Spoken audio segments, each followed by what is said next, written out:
He should call himself Ass Kick instead. Hey, what's going on out there, movie nerds? Welcome back to another cool-ass episode of PJ's Movie Time. Everything's been great, Bozak Nation. Big shout out to all you guys. Brandon, Harry, George, of course, my homie Josh JK. Yeah, we just put out a banger of an episode of the Royal Rumble from the year 2000. We just did a review over on our new channel, Drop Toehold Daily. So go check that out. But yeah, big shout out to all my homies out there. Great day, everybody, my homies from the No Clue crew, Michael and Eric and Steven. Much clown love. And of course, Swell Bilson and his crazy edition. Go check out his channel. He's pretty funny, pretty solid dude. And check out the Siamese Goat Gods, Enoch and Mortis, and Cartu Bondurant. Ooh, those guys are putting on some shits. And of course, Clockwork is releasing this big ass freaking epic album called Anubis. And that PJ Bozak guy's been working on his album too, Weed and Porn.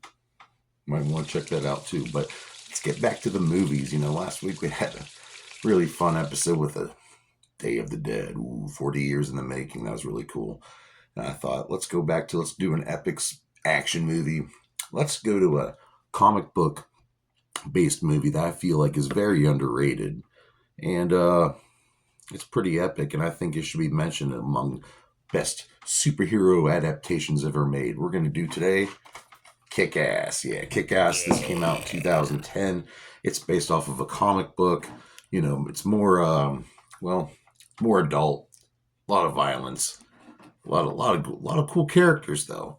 And it started off as published by Marvel Comics, but later on it become a part of Image Comics, and you can go check out all that stuff. And Mark Miller and John Romita Jr., they're the ones who put this together, and it's got some cool characters, just pretty much about your average everyday kid who wants to be a superhero, because he says right in the beginning, everybody at some point in their life has wanted to become a superhero. Yeah, you might have been a kid or whatever, or a 40-year-old who does YouTube videos, but whatever. You don't want to be a superhero, you know, Batman, Spider-Man, the X-Men, the Fantastic Four, Spawn, even the guys from The Walking Dead, Carl and all that. We all have a hero inside us, you know, and that's pretty much, I feel like, is the overall idea of this movie, is that anybody can be a hero. You don't have to be amped up to powers like Aquaman or Martian Manhunter or even Superman. You can be an average everyday person and be able to make a change like that. And I do. I love that message behind this movie. And this movie is put out by Universal Pictures. And like I said, I think it stays pretty true to the comic. I haven't really read many Kick-Ass comics. I've read a couple, but not all of them. I'm not really. This movie is directed by Matthew Vaughn, and he also wrote it alongside Jane Goldman. And I think it's a pretty solid movie. I really do. I really feel like it's an underrated movie. And just so everybody knows, here on PJ's Movie Time, there are no spoilers. I don't give away the ending. I might give away some details, but nothing that's going to spoil the ending. So don't be afraid to watch my videos because of that. I'm trying to get better at this shit. I'm really trying. We get some new lights soon. Maybe a CGI, some like monsters in the background or something. I'm trying, folks. I'm trying to stay with the times. But I never spoil the endings, and if I tell you there's boobies shown, I never tell you whose boobies, because I want you to guess who that is, you know. But yeah, the budget for this movie was $30 million they got to spend for this motherfucker.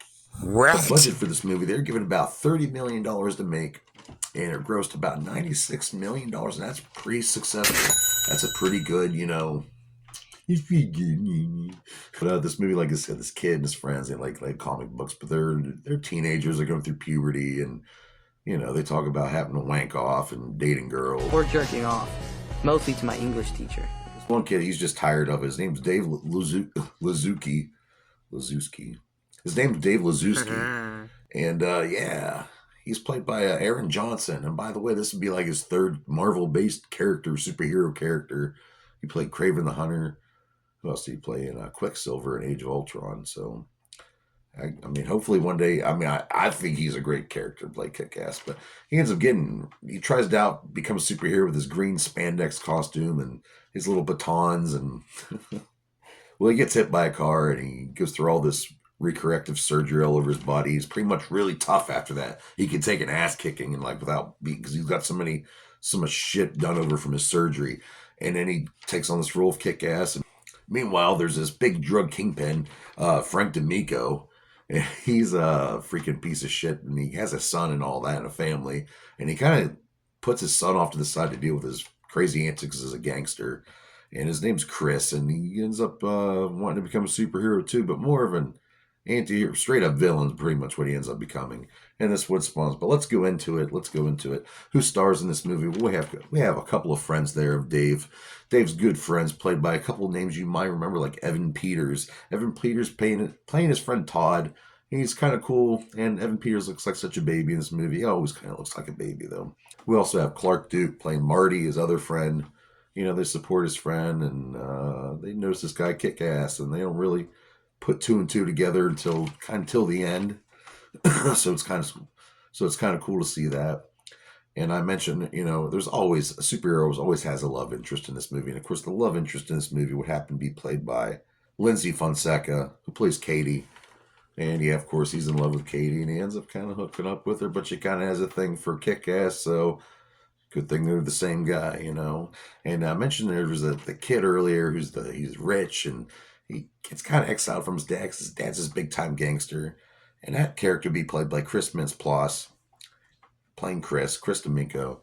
And he will go on to play this character called Red Mist, with his own Red Mist mobile and all that, smoking Doja, drive around, stopping bad guys, but his dad's is the biggest bad guy in town. He should be stopping him, but he kind of wants to follow in his father's footsteps. But so you got that father-son thing going on. There's a thin line. He doesn't think his son's good enough to be his status one day. So you got that cool thing on. And playing the dad, Frank D'Amico, is Mark Strong, who's a really great actor. I really love this guy, everything he's in. But little we know, there are other superheroes in this town. Yep. We got Nicolas Cage playing Big Daddy, who's this former cop. He was a Detective Damon McCready. Served 5 years in prison, being set up by D'Amico's gang and all that, and he had to serve 5 years. Meanwhile, his daughter had just been born, and he doesn't get to see her till she's about 5 years old. And it's pretty. But he ends up taking on this like Batman, like vigilante kind of superhero persona, beating guys to the bloody pulp, wanting to really hurt guys. And as soon as his daughter's able to be trained, he starts training her, and he names her Hit Girl. And Hit Girl, Mindy McCready, is played by Chloe Grace Moretz. And this girl's a real life gymnast. She was gymnast. She knew ballet. This girl was twirling around with butterfly knives live on the set. She did her own stunts. This girl was a little badass. And the character of Hit Girl herself is such a good story, too. And she went in up getting her own comic book, too, Hit Girl, which I need to read. I have a feeling I would really enjoy that. We got Aaron Johnson playing Dave Lazuski. And, he was really good in this role. I think this is his best comic-based role that he played. And he's a good actor. And if they go back to this kick-ass franchise, which they are, I hope he comes back. I hope he's a part of it. I mentioned earlier, this is based off comic book by Mark Miller, John Romita Jr. It started off being published by Marvel Comics, would later on go under Image Comics, where I feel like it belongs. And there's a lot of stories out there. It's like this volume 1 through 4 is pretty much the Dave Lazuski years. And then there would be a Hit Girl comic, and it's pretty much done for now from what I believe. I haven't read too many of these comics, but from what I hear, the whole series is really good. And one day I would like to read the whole series, so that would be awesome. The cinematographer for this was Ben Davis. He's this British cinematographer, and he is pretty talented. He did Hannibal Rising. He did a slew of Marvel movies, including Avengers: Age of Ultron. So we have him here, and it's a good-looking movie. I just watched it in 4K for the first time, and it's freaking awesome, especially the jetpack scene. Maybe I shouldn't say that, but it's some really cool stuff. And the fight scenes are freaking awesome in this movie. And they're like real life fights too. They're awkward. People stumble around, because in real life, they aren't as synchronized as you see them in the movies, of course. So it was good to see that the realism in these fights. And the stunt coordinator was James O'Donnell, among other talent, helping them out. And they had to deal with Chloe Grace Moretz being a young girl growing up and kind of having like a young girl attitude who can kick your ass doing karate and all that types of stuff. So the costume designer was by Sammy Sheldon, who did some work for V for Vendetta and X-Men First Class. I really like the look of the Kick-Ass costume, which is supposed to look goofy and cheesy and Batman Forever-ish, if you know what I mean. And like, I love the Hit Girl costume. I love the Big Daddy costume. And Red Mist by far has the coolest costume and coolest car in the whole movie. Too bad he's a piece of shit. This had a pretty cool soundtrack too. We had Can't Go Back by Primal Scream. Pretty cool tune. And then we had The Omen performed by The Prodigy. There was a sequel in 2013 which introduced some new character to the whole Kick-Ass universe. And there's 2 more movies in the works, and one of them being called Stunt Nut the Movie, which I hear Chris Hemsworth and Sam Rockwell are a part of. Ooh. And we're going to see more of this Kick-Ass character. I'm looking forward to it. I really am. If you want to check out a really cool featurette, go here on YouTube and find yourself The Making of Kick-Ass. It's like an hour long, but it's a lot of really cool stuff. It's got, what's her name, twirling around butterfly knives. Nicolas Cage being Nicolas Cage, which I think this is a really good role for him. Kryptonite! What do I rate Kick-Ass? This really, I feel like, doesn't get talked about enough. Really cool comic adaptation movie.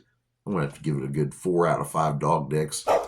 That's a good rate. Yeah. That's a great rating. I'm not ashamed of that. This is the DVD case here. If you're out there, maybe you have the Blu-ray. But like I said, I just watched the 4K on Peacock, by the way, if you want to check it out. It looks really good, and the sound's really good, too. And some really good scenes in this movie, especially with the fights and Hit Girl. And when she comes to save him towards the end, I'm not giving away anything there. Relax, spoilers. Go see it. If you have the Peacock account, go check it out. It's a good watch. And of course, there's a sequel. Not as many people like that one, me included. Still okay, though. That came out in 2013. But yeah, join me here next week on PJ's Movie Time. We're going to do another movie.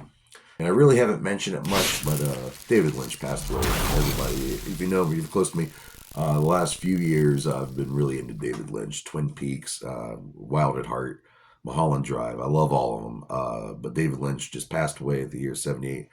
Rest in power. And my heart goes out to the family of David Lynch. I hope, you're dealing okay, because we lost a really big icon in the movie industry. A guy who did not let the studio control him. He was a pioneer, and all of his stuff was really, really artistic and very, like, it was like watching a dream or a nightmare unfold. Eraserhead, I did that last year on PJ's Movie Time Season 1, if you want to go back and watch that. But next week, we're going to do a David Lynch movie. I'm going to give you guys 5 choices. So stay tuned here in the next couple of days. I'll have a little video where you guys can vote. Put down in the comments. Vote or die. What did you think about the movie Kick-Ass? Did it kick ass? I believe it did. Did you like the part 2? Are you looking forward to the next couple sequels coming out that are based in the same world as Kick-Ass? I am. I think it's going to be great. But yeah, join me here next week on PJ Movie Time. Until then, keep the lights on, pay the bills, feed your kids, and stay true to yourself. Keep that negativity to the side. Because you the shit, yo. See you next week. I love you all, motherfuckers.